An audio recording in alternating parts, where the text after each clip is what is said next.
After several tense days, all evacuations have been lifted, and the risk of a catastrophic explosion at the site of an overheated chemical tank in Garden Grove is over.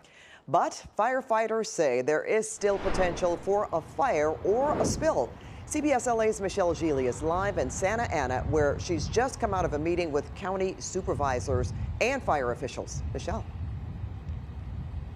That's right, Pat and Rudabeh. Orange County's top leaders got briefed just about an hour ago regarding the latest on that tank in Garden Grove. And what we've also learned today, the supervisors talked about that federal declaration that was signed by President Trump. Well, apparently the funds that will go to the county cannot go to individuals who are evacuated or businesses who may have lost customers or business as a result of this incident.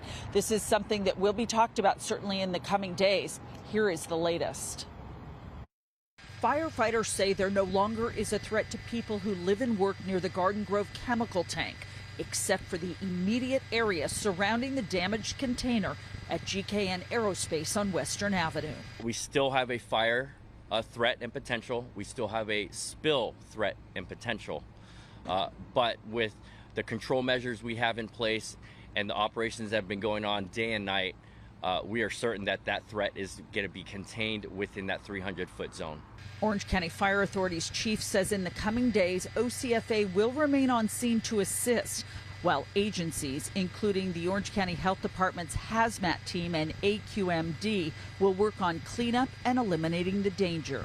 They manage it with the business on exactly the long-term strategy of the ultimate removal. Being the first part of that, let's get all that stuff that's been treated off-site. That's the first priority they're going to be going through. And then the second priority will be the actual compromised tank. When is it the appropriate time to move it? We don't want to move it too soon and cause a problem.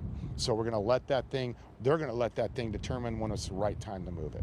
At a special meeting this afternoon, the Orange County Board of Supervisors met to ratify the federal emergency declaration, which is expected to help reimburse the county for some of the costs spent during the disaster, including security, first responders, and shelters. The funds cannot be used to repay residents and business people who lost money.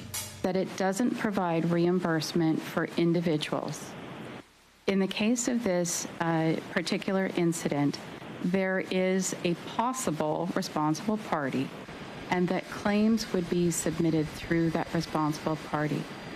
At this point, we're not aware of a method that the company has set up for individuals to submit claims. Again, the county is saying that they do not have any information that GKN Aerospace in Garden Grove, the location of that damaged tank, whether that company has set up any sort of a process for people to file claims. We'll stay on top of that. Also, we do know that some people have filed a class action lawsuit. That's the latest here live in Santa Ana. I'm Michele Gile. Back to you. Thanks so much, Michele. Now